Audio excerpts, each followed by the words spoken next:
Hola bestinya kata Ani. Besti, setelah akhirnya dinyatakan pihak Kepala Seksi Penerangan Hukum DKI kalau berkas Nikita dan Mail dinyatakan lengkap atau P21, hal tersebut ternyata nggak cuma jadi kabar gembira aja nih buat para warganet yang menunggu P21-nya Nikita Mirzani, tapi juga diduga jadi pertanyaan bagi warganet, termasuk selebgram Galih yang dalam akun TikToknya terlihat mengunggah video perihal hal tersebut. Meskipun nggak menyebutkan kasus P21-nya siapa, tapi aksi Galih seraya berbicara pada temannya menyebut kalimat top up pun bikin ratusan warganet yang membanjiri kolom komentar video Galih tersebut menduga kalau Galih tengah membahas P21 Niki, dan soal top up pun diduga warganet kalau Galih tengah menyindir seseorang, meskipun banyak pula yang gak menyetujui anggapan top up tersebut besti. Sementara itu Yoloine dalam unggahan video yang beredar di sosial media terlihat menjawab pertanyaan warganet yang menanyakan P21-nya Niki, yang kemudian dijawab kalau Nikita ada kemungkinan bebas cenah, tapi diduga karena ada yang takut jadi kemudian di P21.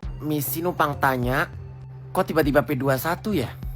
Cepet banget berubah-ubah mas statementnya deh. Sidang Wan Prestasi kok pada gak datang ngapain? Giliran begini datang gitu. Apa? Ya sabar dulu, ntar lagi ku top upin. Iya, ntar ku top upin ya. Biar menang kalau main game. Sorry ya guys, biasa minta top up.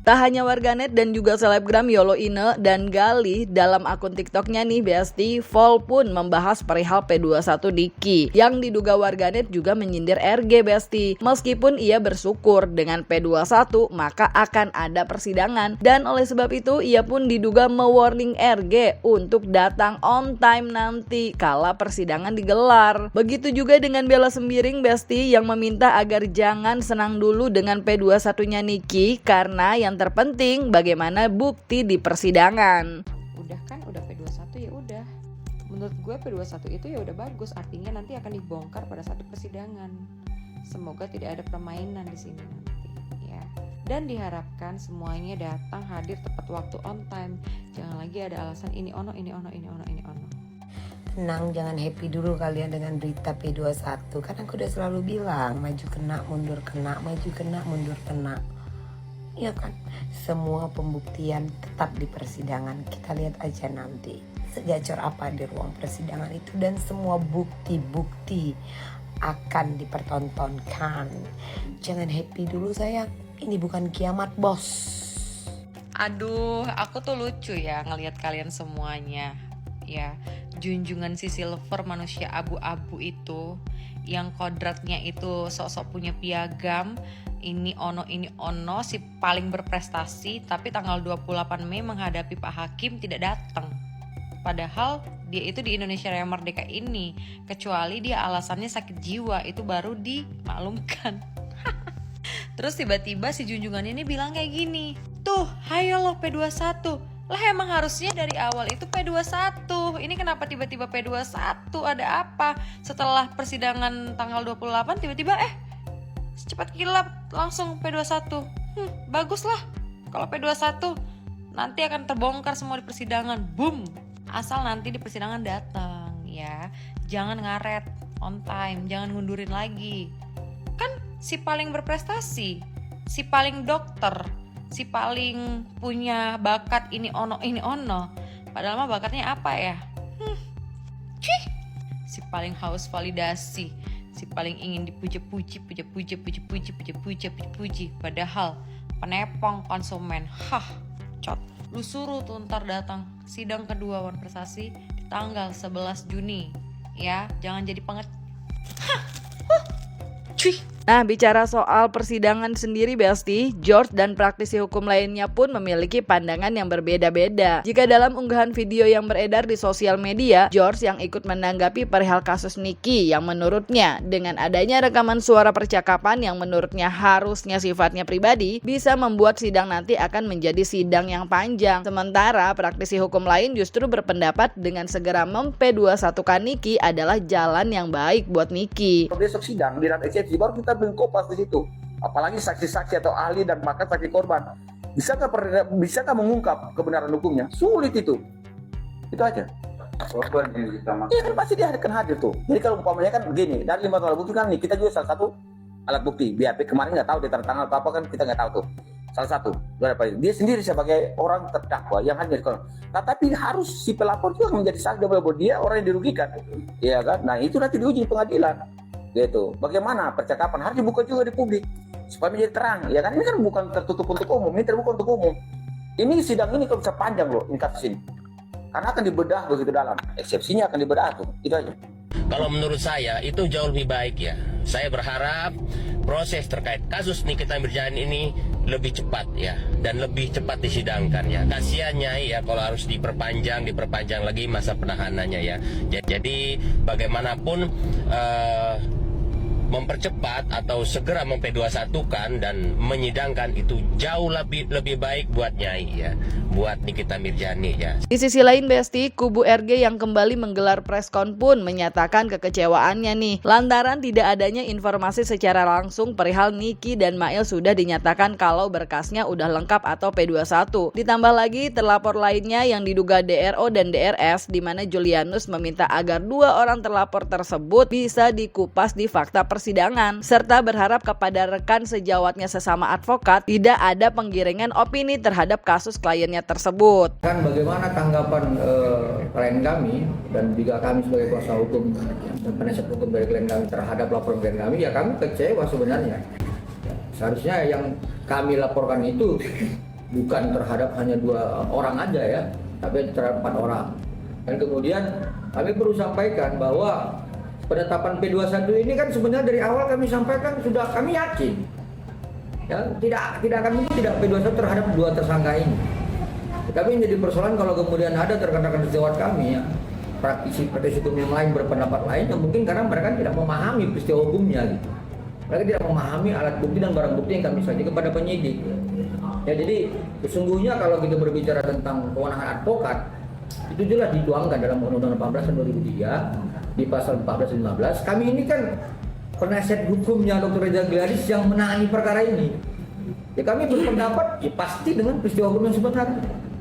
Nah, jadi ini ya satu sisi kami menyampaikan bahwa adanya pendapat-pendapat tentang yang menyatakan tidak akan P21 ternyata itu keliru ya.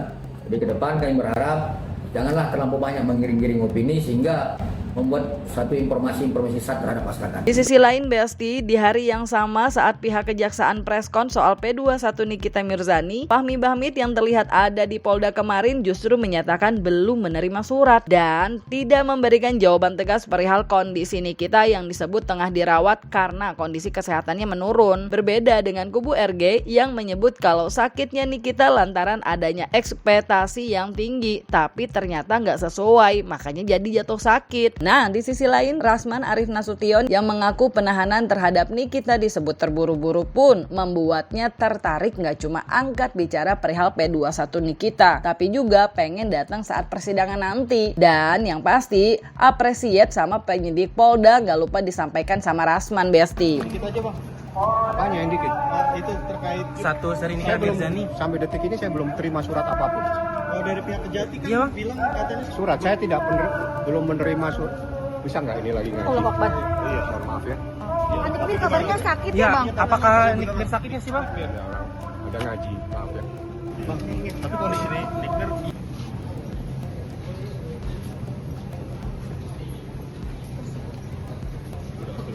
iya bang, sedikit aja bang statement dari abang. Kondisi dari klinik kita gimana kak, bang? Apakah benar dipindahkan ke RS Polri dirawat? Ada apa-apa. Tadi keterangan dari pihak Kejati katanya sakit kondisinya bang. Coba tanya di dalam. sakit. Tapi abang lihat gimana bang? Iya bang. Hah? Yang abang lihat tadi di dalam. Saya nggak ngelihat, saya kan besok aja. Tapi kan kita ada di dalam bang. Apa? Kan kita emang ada di dalam kan, nggak sakit ya bang ya? Nggak dipindahkan ke RS Polri? Bang nggak ada apa. Oh nggak ada. Saya mau ke masjid dulu. Habis ini. Itu ya biasa, itu masalahnya. Tadinya kan harapannya terlalu tinggi dengan adanya perdebatan yang cukup panjang kalau kita lihat saat ini di masyarakat bahwa ini enggak P21, ini habis masa tahanannya, jadi harapannya tersangka ini terlalu tinggi, jadi dianggapnya ada yang bahkan hari ini mau potong tumpeng. Selamatan. Ternyata tiba-tiba P21 ya wajar lah kalau tiba-tiba naik gula kan kemungkinan aja kan naik tensi ya nggak apa-apa lah kalau itu manusiawi kalau itu. Tapi kita berharap juga ini seperti apa yang katakan rekan kami untuk bukti pernyataan sakit itu nanti kan ada tim medis. Kami yakin percaya kok nggak lama ini. Ini sakit ini karena shock aja tiba-tiba, semestinya bebas, mestinya tidak P21, kok bisa jadi P21, kok bisa diperpanjang tahanannya. Nah ini membuat ya kita manusiawi kita. Jadi kita jangan ragu lah, sakit seperti apapun itu tidak hanya dalam ucapan teman sejawat yang bilang dia dalam kondisi sakit, tapi pembuktian sakit secara formil harus ada kepada kita. Bila perlu kita menyiapkan dokternya, meyakinkan bahwa yang bersangkutan benar-benar sakit. Yang benar-benar nyatanya tidak sakit sudah. Jasa menunggu hasil penyerahan tahap kedua dari penyidik. Terjadinya proses bolak-baliknya berkas ini membuat tanda tanya besar sebenarnya bagi saya. Kenapa? Karena pertama, setelah penetapan tersangka kok terburu-buru untuk ditahan. Nah, dan pada waktu itu saya sudah sempat orang yang mengkhawatirkan kalau sampai batas waktu yang ditentukan untuk proses penahanan seorang tersangka dilewati, artinya peluang untuk dia bebas itu besar. Meskipun kasus itu tidak dihentikan, tapi paling tidak di persidangan akan membuat dia lebih leluasa dan ketika berkas itu nanti dinyatakan lengkap di kejaksaan, belum tentu juga dia ditahan di kejaksaan. Begitu juga dengan proses persidangan. Jawaban saya appreciate kepada penyidik dan tinggal bagaimana nanti proses pemeriksaan di persidangan itu akan sangat menarik. Dan saya termasuk orang nanti yang akan datang berkunjung karena saya ingin tahu bahwa kasus ini dari siapa, oleh siapa, untuk siapa, dan dari siapa. Karena jujur ya bahwa kasus ini menarik karena ada transaksi uang 4 miliar, kemudian yang satu pihak mengatakan ini adalah uang ya endorse atau mungkin komitmen, yang satu sisi mengatakan ini pemerasan dan lain-lain, bahkan disertai dengan ancaman melalui media sosial dan lain-lain, atau mungkin dengan TPPU dan lain-lain. Nah Besti, melihat Niki sudah P21, sebaiknya emang gak boleh berspekulasi, apalagi berasumsi sampai menuding tanpa bukti. Tunggu aja sidang nanti ya Besti, biar gak makin memanas dan sama-sama fokus pada saat sidang pembuktian nanti, ya gak sih? Dan jangan lupa like, subscribe biar bisa dapetin video berita kecil lainnya cuma di Kata Ani Besti.